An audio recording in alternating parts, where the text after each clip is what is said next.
Tingnan nyo yung aking gabi. Ang binhi nito ay galing sa kaibigan ko si Pastor Adap.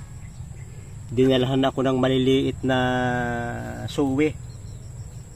Isang buwan lamang ay napalaki ko ng ganyan. Ang sikreto para ay mapalaki at mapalaman kahit ganyan lang kaliit ang taniman ay babawasan nyo ng dahon. At yung dahon na yon ibabalik din nyo sa kanila. Saka ang suwi ay inyong tatanggalin. Kagaya na rin, may suwi na siya. Tatanggalin ko yung suwi.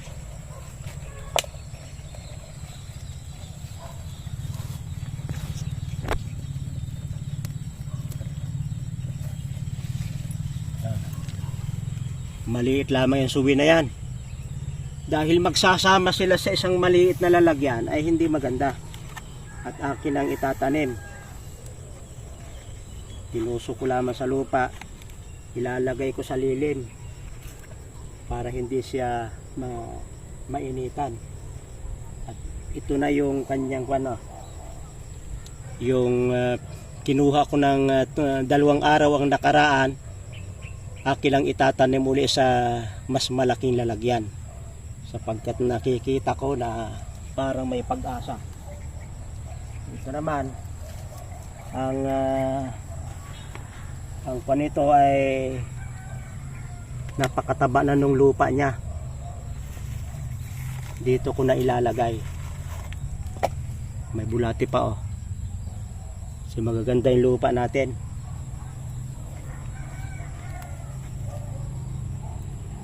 Kaya sa binigay sa akin ng aking kaibigan, nakapagtanim na ako ng ganyan.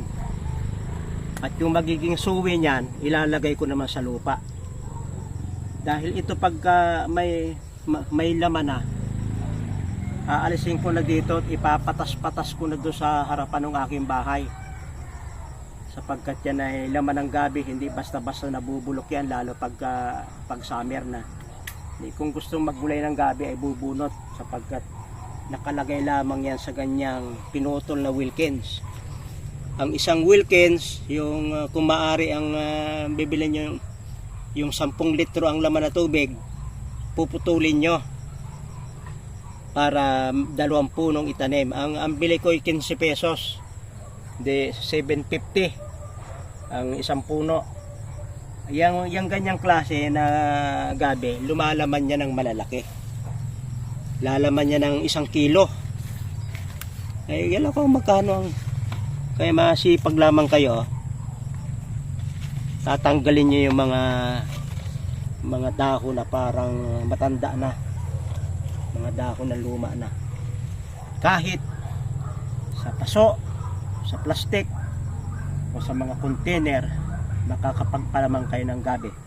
Saka kung marunong kayong magluto ng itong tinuto o ginataan, ay siya, makakunin nyo yan.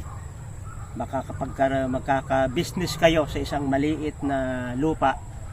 Maaring siksikan yung kanilang taniman. Saka pag ganyan na pwede nyo ilagay sa mga lilim, basta yung kanyang dahon nakakasagat ng init. Kahit yung puno ay nasa lilim, basta yung dahon ay nakalabas para makakuha ng sikat ng araw. Salamat sa pagsubaybay sa Natural Wellness ni Pastor Vico.